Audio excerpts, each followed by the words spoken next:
más que la obediencia. Muchos pensamos que la adoración es la música. La música es parte de la adoración. La adoración está en el corazón. Y eso es lo que el Señor me ha estado hablando. Y para los que no me conocen, bueno, yo conocí a Juan Mario en la iglesia hace casi un año. Yo estuve mucho tiempo en el mundo, alejándome de Dios, huyendo de Dios. Yo dejé de creer, no dejé de creer en Dios, sino no me interesaba el saber de Dios. Y entre más me hundía en la inmundicia, más el Señor me amarraba fuerte, porque había un momento en el que me iba a jalar hacia afuera. Y ese momento fue hace un año, más o menos un año y unos meses atrás, que, bueno, fue algo muy fuerte que me pasó. Yo estuve preso, me agarraron con droga por estar de desobediente y haciendo las cosas que no tenía que estar haciendo. Pero eso fue lo suficiente, eso fue lo que necesité para que el Señor, para poder quitarme las vendas y poder ver al Señor. Porque mucho tiempo en mi vida mis ojos estuvieron puestos en las personas y no en Dios. Y yo te digo en esta hora, pon tus ojos en el Señor. No pongas los ojos en las personas, porque somos humanos y todos fallamos. Tienes que poner los ojos en Dios. Amén.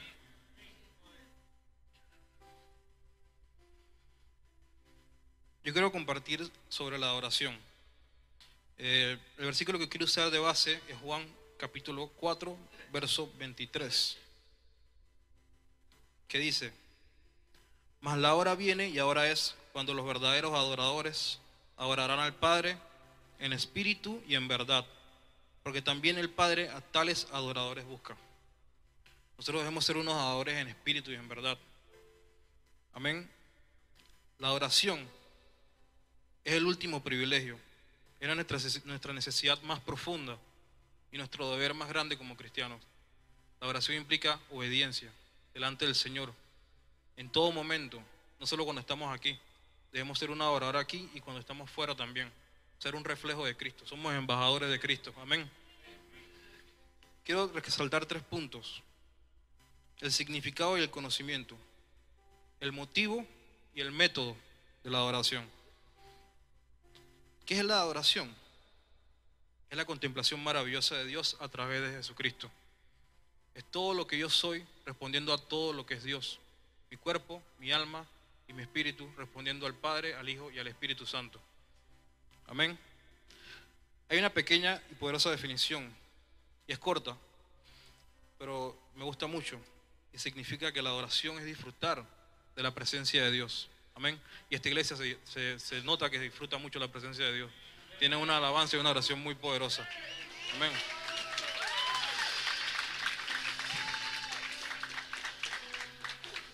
Y hermanos, ¿por qué conocimiento? Pues necesitamos saber a quién estamos adorando. ¿Cómo podemos adorar algo que no conocemos? ¿Y cómo conocemos de Dios? Leyendo su palabra, orando, ayunando. Cada oración, cada lectura, cada ayuno nos hace acercarnos más a quién es Dios, a conocer su naturaleza y a poder saber en qué momento Dios nos habla en nuestras vidas y poder ser obedientes. Es muy diferente la salvación a la obediencia. Yo me considero una persona totalmente salva. Ya yo no voy al infierno, yo estoy seguro que soy de Cristo. Soy salvo, pero ahora tengo una decisión importante que tomar, y es si quiero ser obediente o no quiero ser obediente. ¿Y qué me refiero con esto? Dios tiene cosas preparadas para ti desde hace mucho tiempo, pero tú decides si quieres ser lo que Dios quiere que tú seas, o decides simplemente hacer lo que tu voluntad te diga, pero igual vas a ser salvo. ¿Me explico? Hay cosas que debes poner a Dios primero que todo, y debes tomar esa decisión de seguirlo a Él, porque las cosas grandes que Él tiene para ti solamente se obtienen siendo obediente. Amén. Quiero que vayamos un momentito al libro de Génesis, en el capítulo 4, porque quiero que conozcamos sobre qué se fundó la música en este mundo. En el capítulo 4 de Génesis nos habla sobre la genealogía de Adán, de Caín. Muchos saben quién es Caín, el hijo de Adán y Eva. Y bueno, hay partes en la Biblia que a veces uno cuando lee, por ejemplo, las partes de la genealogía, dan un poco de pereza. Son muchos nombres, muchas cosas. Pero créanme que esta palabra de Dios, este libro, ninguna palabra que está aquí es para nada. Esta palabra es todo lo que está aquí, es oro. Cada letra, cada versículo, cada letra que está en esta palabra es oro. Y quiero que vayamos al versículo 17. Capítulo 4, versículo 17. que dice: y conoció Caín a su mujer, la cual concibió y dio luz a Enoc, y edificó una ciudad y llamó su nombre de la ciudad el nombre de Enoc, su propio nombre llamó. Y Enoc le nació Irad, y a Irad engendró a Mehujael, y Mehujael engendró a Metusael, y Metusael engendró a Lamec. Lamec fue el primer bígamo que existió en la tierra. Aquí dice, en el versículo 19, Lamec tomó para sí 2 mujeres, una llamada Ada, que significa placer, y el nombre de la otra significa Sila. Y Ada, en el versículo 20, dio a luz a Jabal, el cual fue el padre de todos los que habitan en tiendas y crían ganados. Y en el 21 dice, que quiero que nos enfoquemos en él, y el nombre de su hermano fue Jubal, cual fue el padre de todos los que tocan arpa y flauta. Desde aquí nació la música, de un hijo de Caín.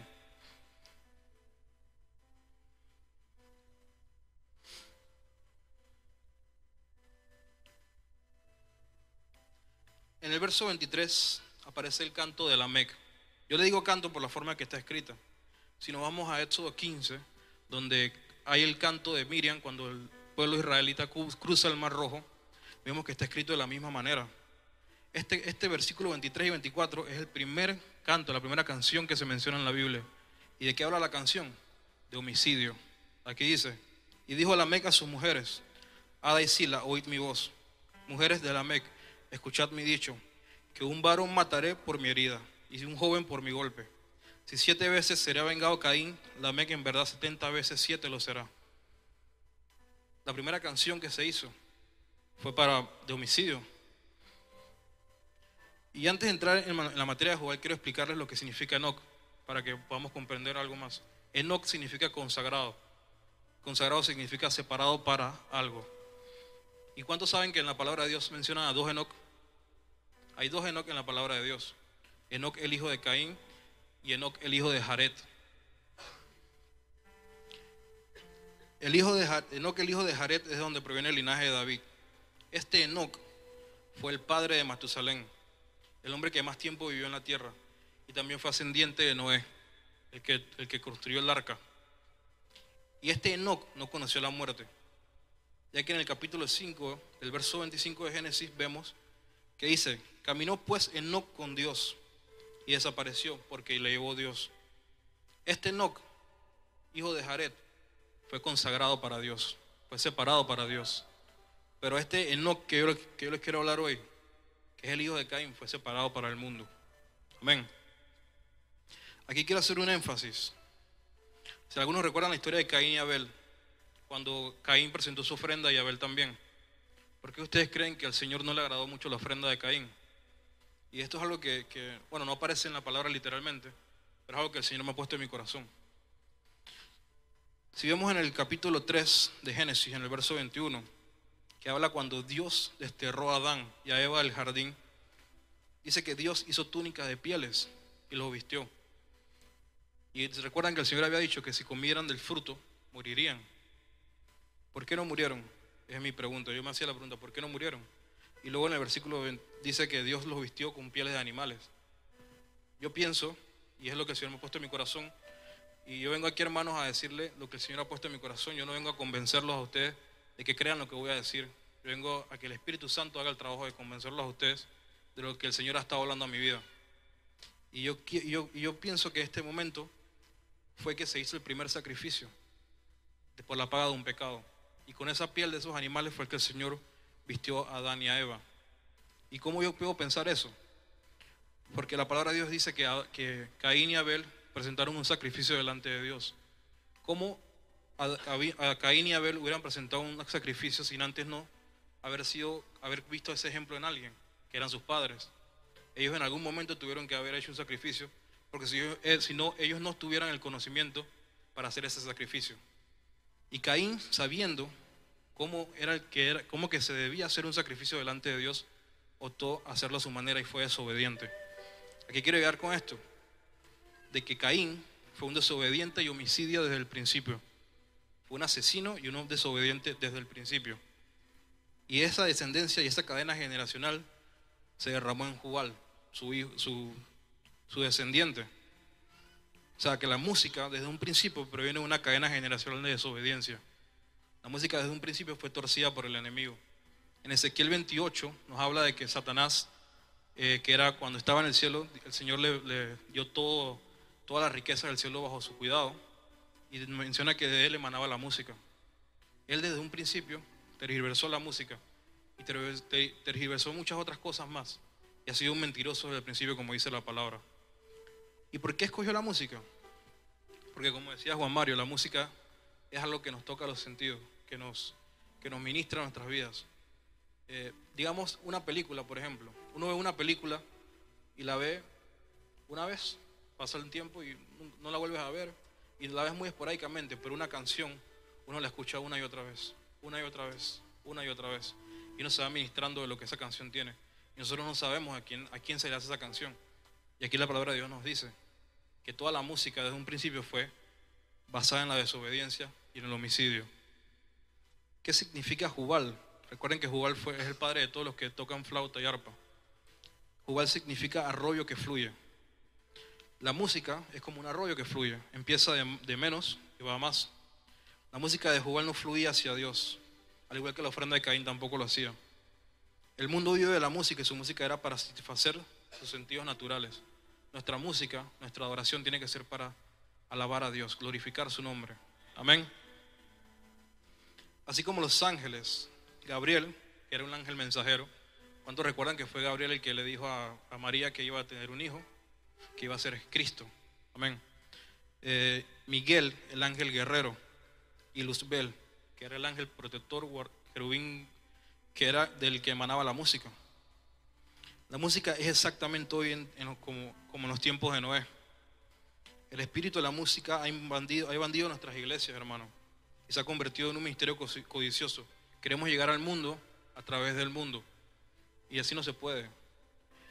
Queremos buscar sus placeres, y eso sucede mucho en las iglesias. En Panamá sucede mucho, no sé aquí la verdad porque es la primera vez que visito Puerto Rico, pero es algo que sucede mucho en Panamá, que nosotros como músicos nos fijamos en las cosas que hacen los demás músicos mundanos, y vemos un concierto de, digamos, Metallica, Beyoncé, Black Eyed Peas, y vemos, wow, mira el show de luces que hicieron, mira el show de sonido que hicieron. ¿Por qué no hacemos eso? ¿Por qué no hacemos algo parecido a ellos? Y hermanos, en el momento en el que expresamos ese deseo de hacer algo, en nuestro corazón estamos deseando ser como ellos. ¿Por qué deseamos ser como alguien que es mundano? Cuando tenemos al Padre del cielo, que tiene secretos para nosotros, música que nadie ha escuchado jamás, letras que jamás ha escuchado para nosotros, reservadas para nosotros. Amén.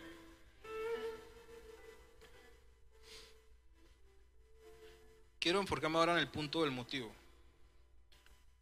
La adoración es de personas inteligentes. Amén.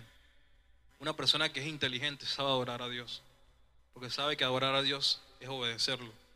En el Salmo 47:7 dice: porque Dios es el Rey de toda la tierra, cantad con inteligencia. La oración se basa en el conocimiento, cómo adoramos algo que no conocemos. Y cuando decimos que se basa en la inteligencia, podemos usar de ejemplo a Pedro, que dijo unas palabras muy poderosas, y estaba muy claro en este aspecto, cuando dijo: ¿a quién iremos, Señor, si solo tú tienes palabras de vida eterna? Era una persona que estaba clara y que sabía lo que era seguir a Dios y lo que era obedecerlo. Dios creó diferentes medios ambientales para cada ser. Los peces van en el mar, los pájaros van las aves van en los cielos, y el medio ambiental para el Señor es la adoración. En el Salmo 23:3 dice: pero tú eres santo, tú que habitas entre las alabanzas de Israel. Dios habita en medio de la alabanza de su pueblo. Amén.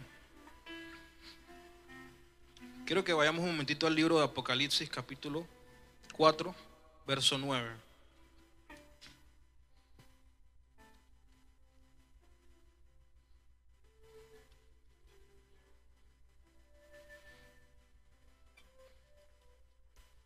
Este capítulo, Apocalipsis 4, verso 9 al 11, habla sobre la adoración celestial. Cómo se adora en el cielo, así debemos adorar nosotros también en esta tierra. Nosotros no pertenecemos a este mundo. Nosotros somos ciudadanos de paso en esta tierra. Nosotros somos ciudadanos del cielo. Amén. Dice el verso 9: y siempre que aquellos seres vivientes dan gloria, honra y acción de gracias al que está sentado en el trono, al que vive por los siglos de los siglos. Los 24 ancianos se postran delante del que está sentado en el trono y adoran al que vive por los siglos de los siglos. Y echan sus coronas delante del trono diciendo: Señor, digno eres de recibir la gloria, la honra y el poder, porque tú creaste todas las cosas y por tu voluntad existen y fueron creadas. Amén. ¿Quién es el único digno de recibir toda gloria? El Señor Jesucristo. Hermano, la alabanza es un arma muy poderosa. Cuando yo regresé a los caminos, yo antes era una persona que cuando estaba en el mundo dormía tranquilo, no tenía ninguna preocupación de nada. Pero cuando uno se involucra en los caminos del Señor y uno trata de llevar la palabra, uno se vuelve un objetivo del infierno y es atacado. De muchas maneras es atacado. Y el arma que el Señor nos ha dejado es la adoración, nuestro testimonio. La adoración va más allá de cantar, implica un compromiso completo de cuerpo, alma, espíritu delante de Dios. ¿Y por qué digo que es un arma? En Apocalipsis 12:11 dice: ellos lo vencieron por medio de la sangre del Cordero y por la palabra del testimonio de ellos, y no amaron sus vidas, llegando hasta sufrir la muerte. Amén. Nosotros adoramos lo que consideramos que es digno de adorar. Y nuestra vida a veces, nosotros fuimos creados para adorar, como dice en el Salmo 156, que dice: todo lo que respire, alabe a Jehová. Pero a veces decidimos adorar más un dinero, amar más un carro, a una mujer, a nuestros hijos, a nuestro esposo, que adorar al Rey de Reyes. Debemos enfocar nuestra adoración en el Señor. Debemos poner nuestros ojos en el Señor. Debemos caminar de la mano del Señor, confiando en Él cada día.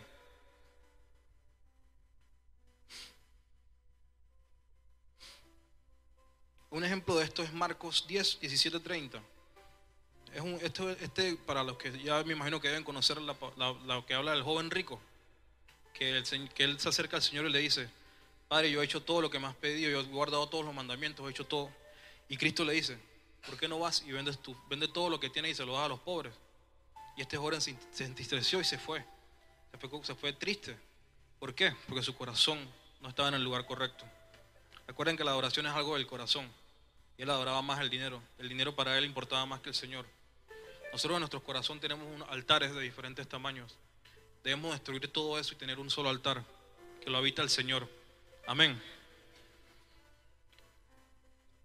¿Cuál es la virtud primordial de Dios? Es una sola, y es que es santo. Dios es santo. La palabra lo dice. Si fuera que es sabio, diría: sabio, sabio, sabio Dios Todopoderoso. Pero dice: santo, santo, santo Dios Todopoderoso. El Señor es santo y quien es digno de toda honra y alabanza. En Apocalipsis 5:12 dice que decían a gran voz: el Cordero que fue inmolado es digno de tomar el poder, las riquezas, la sabiduría, la fortaleza, la honra, la gloria y la alabanza.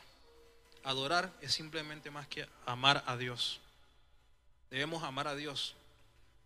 Hermanos, entre más adoras, esto es un círculo vicioso y es fenomenal, aunque suene mal la palabra, pero entre más adoramos, más queremos conocer a Dios, y entre más conocemos a Dios, más queremos adorar. Debemos vivir una vida de esta manera, conociendo más a Dios, adorándolo más, y entre más conozcamos a Dios, más lo queremos adorar. Nunca nos debemos cansar de adorar a Dios.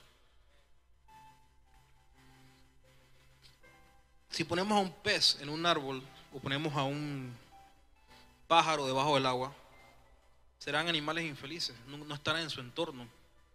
Y a veces nos preguntamos por qué una persona está triste, está deprimida. Y es simplemente que su adoración está mal dirigida. Cuando una persona falla en el verdadero propósito por el que fuimos creados, se vuelve una persona infeliz, una persona que nada lo llena, y es porque no tenemos al Señor en nuestro corazón. Dios es nuestro elemento, es el elemento del ser humano, es lo que nos da vida. En un tiempo nosotros estuvimos muertos, pero ahora estamos vivos. Amén. Si queremos medir cuánto vale Dios para cada uno de nosotros, nada mejor que nuestra adoración para que sea el termómetro, que nos diga cuánto es lo que vale Dios para nosotros. Amén. No podemos venir a la iglesia y pensar que, bueno, esa canción que están tocando no me gusta hoy, o bueno, el hermano no cantó hoy bien, o esta persona no se vistió bien hoy. Hermanos, debemos saber que todo lo que se hace aquí y todo lo que ellos hacen aquí es para Dios. La música aquí es para Dios, es para usted, es para Dios.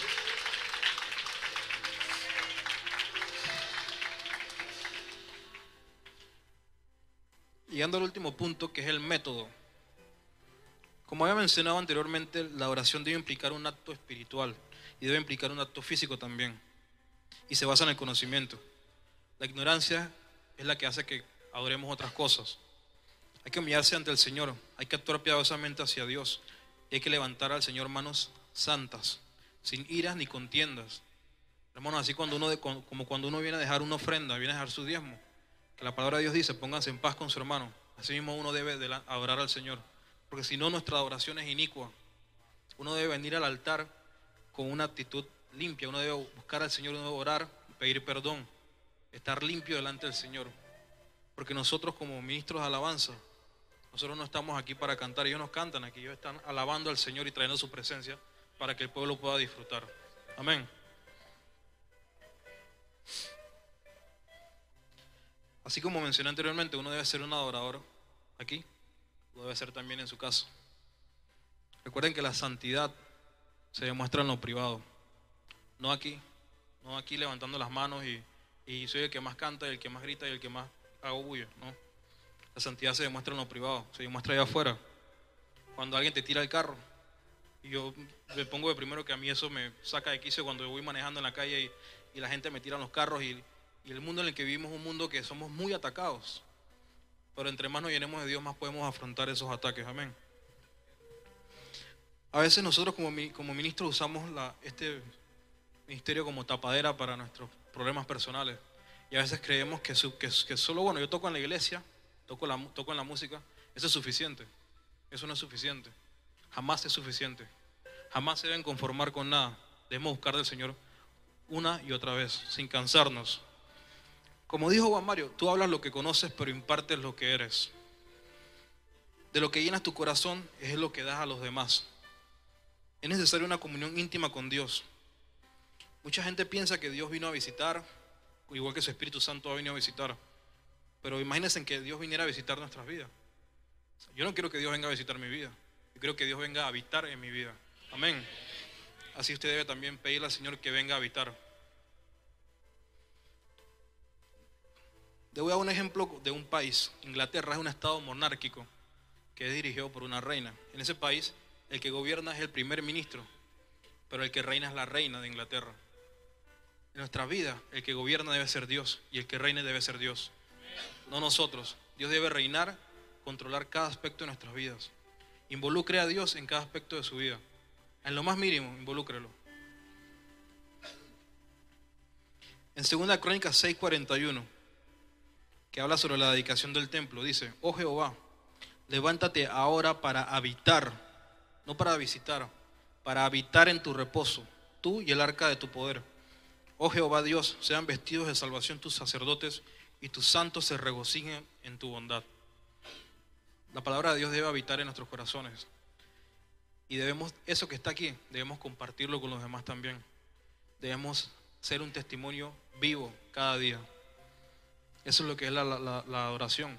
No es la música. La oración es ser un testimonio vivo de lo que Cristo ha hecho en nuestras vidas. Mucha de la alabanza centrada en nosotros. Lo que nos debería preocupar realmente es llenar este púlpito y la música de sana doctrina.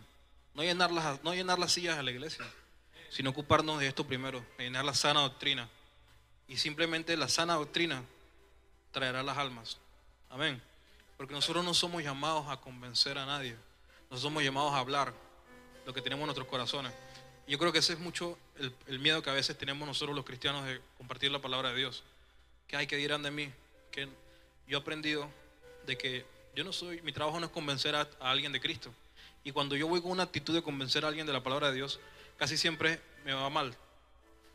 Cuando yo voy con una simple actitud de compartir lo que es Cristo, el Espíritu Santo se encarga y hace el trabajo. Así debemos actuar nosotros y debemos vivir cada día, porque así es que lograremos entonces cumplir el propósito también que fuimos llamados, que es compartir el Evangelio de Cristo. Yo escuchaba con Juan Mario antes de venir para acá, de que mucha gente dice, bueno, mi ministerio no es ser evangelista, pero la palabra de Dios dice, mi Biblia dice, que todos debemos compartir el Evangelio de Dios. Así que todos somos evangelistas. Todos debemos compartir un día la palabra de Dios. Nosotros cuando vamos a comer hay gente, cuando vamos a trabajar hay gente. Vivimos en un mundo rodeado de gente. ¿Y a quién es el que se le comparte la palabra de Dios? A la gente. Amén. Procúrense un día, simplemente, dejarse llevar por Dios. Dejarse ese miedo de compartir la palabra. Suéltenla. Usted no, ¿qué es lo más que puede pasar? Lo peor, que le digan que no. Es lo peor que puede pasar.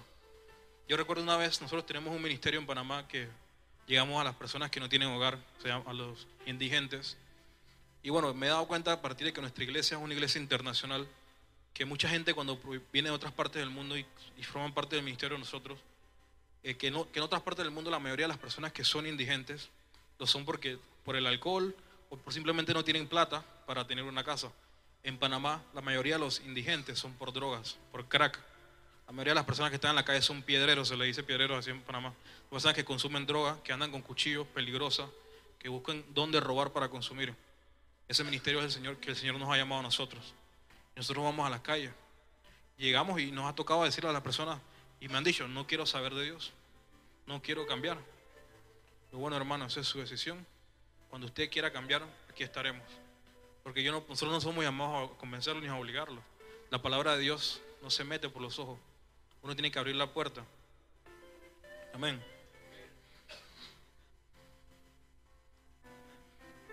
En el versículo de Juan, capítulo 4, versículo 23, que habla de los samaritanos. Un segundito.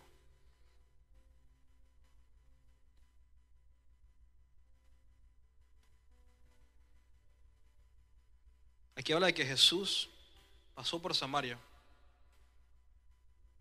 Yo me preguntaba, viendo el mapa, sabemos que Galilea está al norte de Israel. Y él estaba en Galilea y quería ir a Judea. Judea está en el sur. La mejor forma de pasar para ese camino era bordeando la costa, donde hoy en día está la Franja de Gaza. El peor camino a tomar en ese momento era por donde Jesús decidió tomar, que era pasar entre las montañas y llegar al pueblo de Samaria. ¿Por qué los judíos no se llevaban con los samaritanos? Porque los samaritanos se mezclaron con la gente y los antiguos habitantes de Canaán y desobedecieron al Señor. Y por eso tenían repudio contra ellos. Pero Cristo sabía que algo importante iba a pasar ahí. El Señor conoce cada una de las cosas que nosotros vamos a hacer y lo que Dios tiene preparado para nosotros. El Señor conoce el futuro. Y Él sabía que había una mujer ahí que necesitaba de su palabra. Y por el testimonio de esa mujer, muchas personas se convirtieron a la palabra de Dios. Y la palabra dice que el Señor se quedó 2 días más en Samaria compartiendo su palabra y muchos fueron convertidos. Aquí hay algo importante que señalar. Y es que los samaritanos creían en los 5 primeros libros del Antiguo Testamento, en el Pentateuco. Tenían una adoración correcta, tenían un espíritu muy alegre, muy deseoso por adorar. Pero no estaba bien dirigida esa adoración. No estaba bien fundamentada, estaba mal enfocada. En cambio, los judíos, que tenían todo el conocimiento y creían en todo el Antiguo Testamento, en los profetas y demás, tenían el conocimiento y la verdad, pero no tenían el espíritu correcto para adorar al Señor. Cuando adoramos en el espíritu, pero no en la verdad, somos unos fanáticos. Como le dicen a mucha gente, eres un fanático. Es porque simplemente estamos adorando por emoción. No estamos adorando fundamentado en la palabra. Debemos empaparnos de la palabra de Dios para saber a quién estamos adorando. Porque lo que adoramos es en lo que nos convertimos. Cuando adoramos en verdad, pero sin un espíritu, somos unos fariseos. Sabemos mucho, hacemos mucho, pero nuestro corazón está en el lugar equivocado. Amén. Hay oraciones inicuas e idólatras que se postran delante de Dios sabiendo que están en pecado y no hay arrepentimiento genuino en su corazón. Y buscan adorar a Dios por lo que les puede ofrecer y no por quién es Dios. Hermano, yo en Panamá he escuchado cosas muy fuertes en los grupos de alabanza, He escuchado de iglesias que en su grupo de alabanza tienen personas que practican brujería, santería, hacen pactos y no respetan lo que es la adoración, lo que es el Señor. No hay santidad, se ha perdido. Y es por falta de conocimiento. Debemos ser regenerados por Dios y adorarle. Y para adorarle debemos conocer a Cristo. Y vuelvo a repetir, la única forma de conocer al Señor es leyendo su palabra. La verdadera adoración está en nuestro corazón. Y quiero cerrar con esta reflexión que me pareció muy graciosa, pero es muy real. ¿Cuántos de ustedes tienen un perro, una mascota aquí? Amén. Todos tenemos casi un perro. Y los que no tengan después se van a comprar uno. Si nos ponemos a pensar en las cualidades de un perro, de un canino, usted le puede pegar a ese animal, lo puede dejar sin comer una semana, pero cuando él lo vea, va a venir corriendo donde usted, con las colas, moviéndose, le va a hacer feliz de verlo. Debemos ser así mismo con Dios. Obviamente no le puedo decir, hermano, toca la guitarra como un perro. No puede ser. Pero debemos sacar esa cualidad de ese animal, esa cualidad de nobleza, de sencillez, de amor, sin esperar nada a cambio, y ser así mismo con Dios. Debemos adorar a Dios sin reparo, sin lugar a duda. Y los dejo con esta pregunta. Y no la respondan a la ligera. Y yo, antes de darle esta pregunta, cuando estaba sentado ahí, sentí en mi corazón de compartir esto. Y creo que es para alguien aquí hoy. Muchas veces uno piensa que no está preparado para hacer algo. Y que uno se tiene que preparar para hacer algo dentro de la palabra de Dios. Y la verdad es que eso no es así. Uno tiene que hacer las cosas, porque no somos nosotros, es Dios. Cuando yo comencé con el ministerio de las calles, yo jamás me imaginé bajándome en un lugar peligroso a darle comida a una persona con un cuchillo en la mano y drogado. Y la primera vez que lo hice porque nació de una mezquindad, nació de algo malo. Porque yo estaba todavía recién llegado a la iglesia y habíamos comprado pizza y íbamos a la casa de un amigo a ver un juego de fútbol americano y teníamos mucha pizza. Y estábamos que no, yo no quiero repartir pizza, no quiero compartir con nadie. Y compramos un pocotón de pizza, compramos bastante pizza. Y cuando llegamos a la casa de nuestro amigo, la pizza sobraba por montones. Y me sobraba la pizza y yo estaba lleno. Y yo, ¿qué voy a hacer con esta pizza? Y me acordé en ese momento de la cantidad de personas que viven en la calle de Panamá que no tienen que comer. Y yo, bueno, voy a llevar esa pizza a un indigente. El primero que vea en la ciudad, le regaló la pizza y le doy una palabra. Yo cuando hice eso no estaba preparado para eso. Y esa noche recuerdo que manejé 2 horas y media por la ciudad buscando una persona indigente y no había ninguno. Y el Señor me dice, vete para el Casco Viejo. El Casco Viejo es como una parte de San Juan, acá el viejo San Juan. Es una parte parecida a nuestra ciudad. Vete para allá que allá encontrarás a alguien. Y efectivo, cuando llegué, apenas entré, había una persona ahí.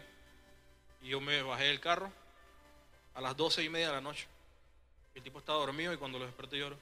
Yo, hermano, Dios te bendiga. El tipo se levantó asustado y yo le doy una pizza y él me dice, me queda mirando así como que, ¿de verdad me estás dando una pizza? Yo, hermano, toma, aquí hay una pizza, la tuve que abrir y todo para que la viera. Y le di una palabra, oré por él, se la comió. Y yo me sentí tan lleno del Espíritu Santo. Sentí que debemos compartir el amor de Dios, debemos compartir esa bendición. Una bendición debe fluir así. Dios te bendice y tú bendices. Amén.